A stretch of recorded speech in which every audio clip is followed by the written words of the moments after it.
to Travel and Bang, baby. This is Travel and Bang. I am Marky Bravo the Mulatto. Welcome to the jungle. We got fun and games. Here to talk about the dark arts of seduction and the nuance of game. I'm glad you came. I gotta pay some bills, y'all. Check it out. This one is brought to you by TacticalSoap.com. The Grondike Soap Company. This is not any normal bar of soap that you keep your hygiene up, okay? This soap is infused with sexual pheromones, okay? Google pheromones, okay? Scientific research shows that yes, pheromones are real in animals and also play a large part of sexual attraction within the human species. So if you're a healthy man with a high testosterone, pheromones, a sexual type of hormone chemical, starts to come through your perspiration, through your pores. And when you're walking or by a woman who picks up on that as she inhales air, she picks up on those pheromones, okay? They get picked up through the cavities of her nose. The neurons and the brain also picks up on the signals, because that's what it is. A pheromone is a chemical signal. The reptilian side of the brain, if you will, the part that makes us more like animalistic, the primal part of us, picks up on that. And she starts to feel a little bit aroused, if you will, attracted. And that's where pheromones plays a very heavy part. You know what I mean?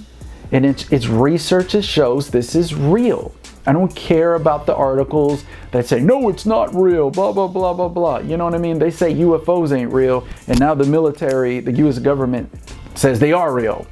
So you have to understand that this is very real. And now they have a soap that has pheromones infused into it, okay? My favorite one is called Durden. It's based on the character Tyler Durden from the movie Fight Club. They have one called Bond, more of a James Bond theme. And then they have a soap called Maverick based on Top Gun theme. Okay, this is awesome soap. Try it out. If you really are about to amp your game up, take it to the next level, because you got the charisma down. You go into the gym, you're working out. You know what I mean? You got your swagger on right, your fashion, you know, everything. This will take it on to another level. You got your hygiene is immaculate, pristine. You got your colognes, your male perfumes. This is what you need. You need this soap. Go to tacticalsoap.com. Check it out. I'll leave the link below. Okay, so now we got to get into it. This is very, very important. Men from young age to older need to listen up, because this is something that needs constantly reminding. This is stuff that even I need constantly reminding. You know what I mean? As experienced as I am. You know, I can call myself a Midnight City veteran all I want, but we all need reminding. Okay? This is about investment. Just like with financial investment, your monies, you can invest in the correct stock portfolios, and you could invest in stock portfolios that just make you lose money. Okay, and it's all about investing in things that bring profits, bring residual income, right? It's the same thing with women. Investing in the wrong type of woman can really, really fuck your head up, because with that investment of time, energy, and money, emotions get attached, okay, for an outcome. And as we all know, when that outcome doesn't come, you can act like you don't care, but you know you do. It upsets you. At a deeper level core, it upsets every man. So I want to talk about an experience I had and how it can relate to you, so you don't even have to go through this bullshit. Many, many moons ago, years ago, okay, I was overseas contracting. I think I was in Kuwait at the time. My friend is a businessman. His name's Kane. He asked me, hey, you want to meet up in Hawaii? You know what I mean? Chill out, do what the homies do, have some drinks. Let's see what's up with these women out here. I said, cool, let's go. And then I flew out there. We both checked in to the Hilton at Waikiki, outlooking the Diamond Head Mountain, right? So we chilling, walking around in bathing suits, no shirts, you know what I mean? Because that's the environment. That's why you go there, of course. So we go to the bar and we bump into two college students. Okay, these women are from Sweden, Stockholm.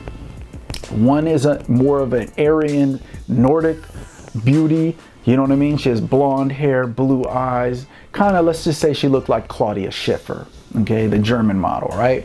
The other one was biracial. You know what I mean? She was mulatta.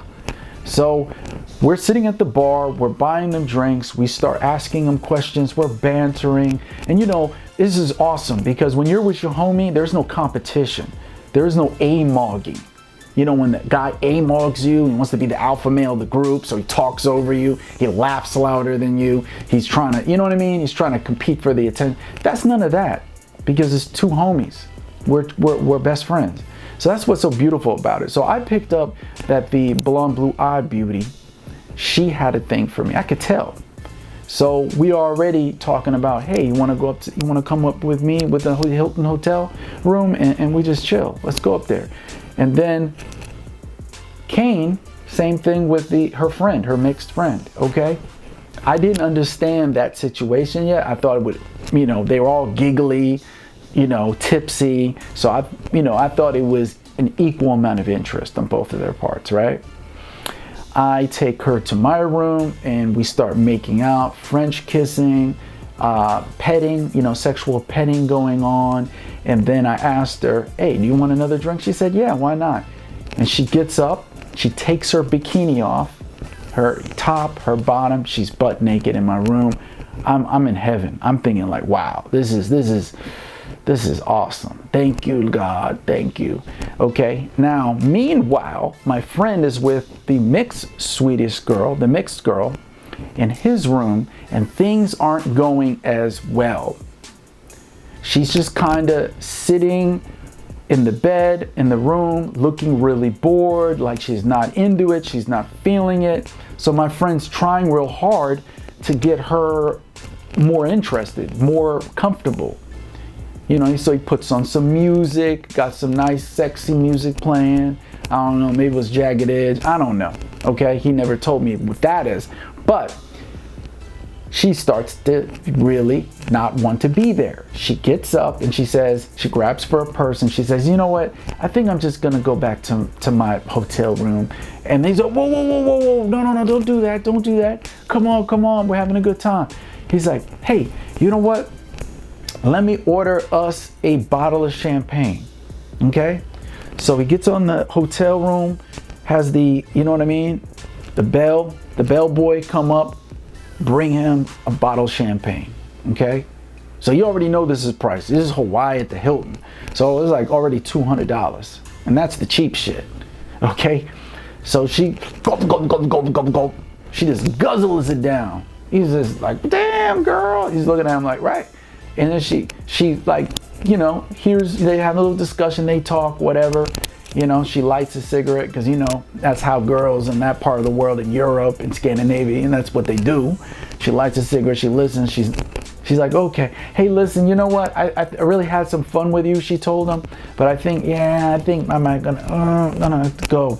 And then he's like, whoa, no, just a little bit longer, Hey, let me order you some oysters and hors d'oeuvres. Okay? And then she's like, okay. So we're talking about like another $80 a plate of oysters. It comes. She sucks it down from the half shell. You know what I mean? Squeezes that lemon on there.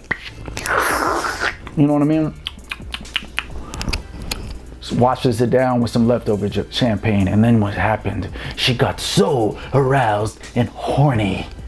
She couldn't help herself. She was ready to squirt through that vagina. Fuck me.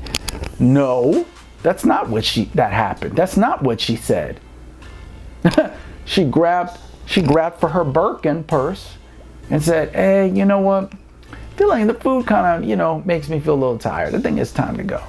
And he's like, oh man, are you for real? And she's like, yeah, I for real, I gotta go. So she literally leaves the hotel room and he's sitting there by himself, okay, in a beautiful, beautiful area of the world, Waikiki, Hawaii, and he's feeling shit, and he spirals, he nosedives, he spirals into shitland emotionally. So bad, he comes and knocks on my hotel room door. Boom, boom, boom, boom, boom.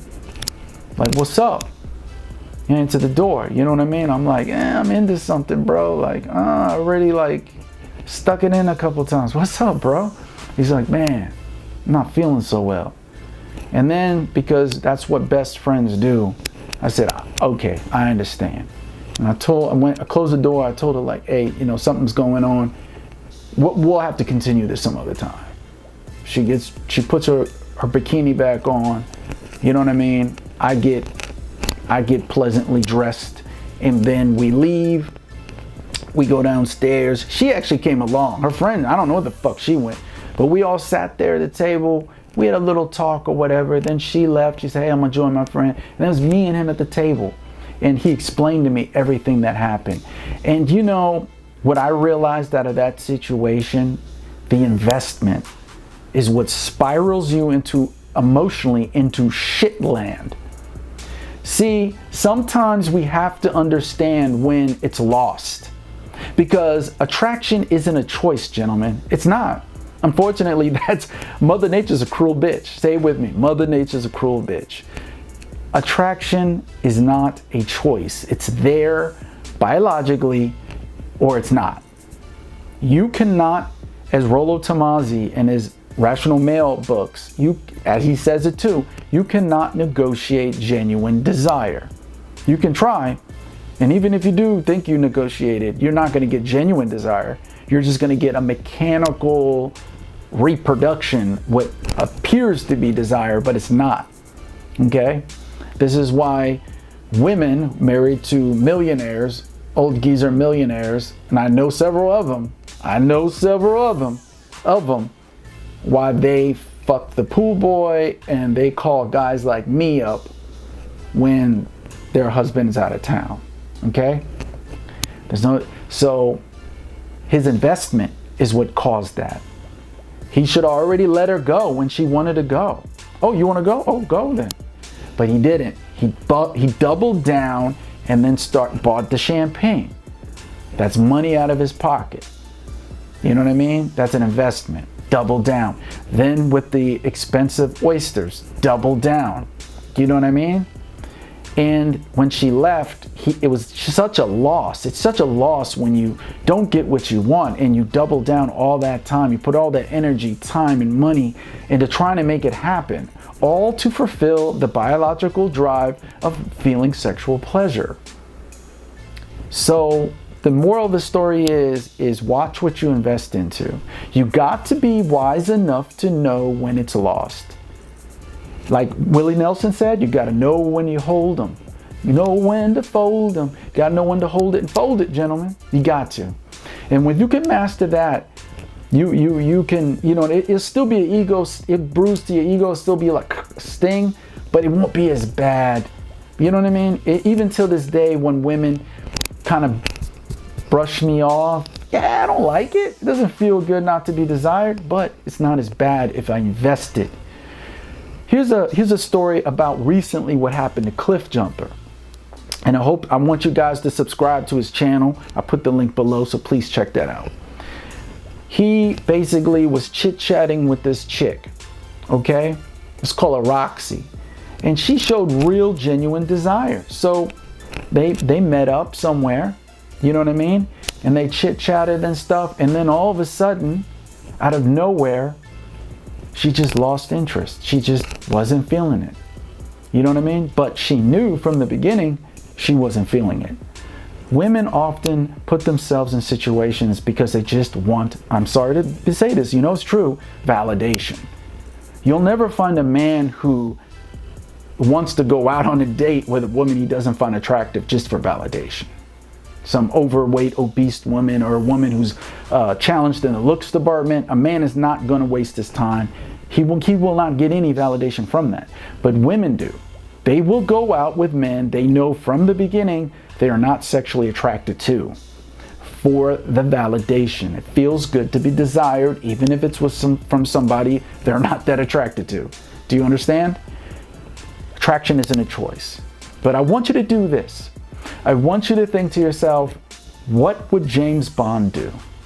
James Bond wouldn't get butthurt, pissed off, and, oh, wow, fucking bitch, I'm joining MGTOW, wow. No, James Bond would pick up his martini, shaken not stirred, by the way, sip it, look at her, and be like, okay, maybe not this time, next time, you're sucking my dick. Do you understand? What would James Bond do? That's what I want to leave it with. Don't watch out what you invest into. Remember the Benjamin Franklin? He used to get people to do favors for him. Okay? Because he knew the investment of doing something for somebody, right, would cause them to favor him automatically. That's psychologically how it works. The Benjamin Franklin effect. That's what it's called. Okay? So isn't that crazy? If you get her to do things for you, get her to do things for you, she'll get it. She's investing in you. Now she starts in the reptilian hinds part of the brain, thinks like, oh, I must be attracted to him. I did him a favor. I did this for him. I did that for him. Now she's investing. Now she's starting to sink her teeth into you. Now you have a better, easier chance of getting the sexual affection you want, you know what I mean? Companionship that you might want, or whatever else you want from that woman. So remember, it's not you investing in the woman that brings out the outcome that you want. It's actually to get her to invest in you. The Benjamin Franklin effect.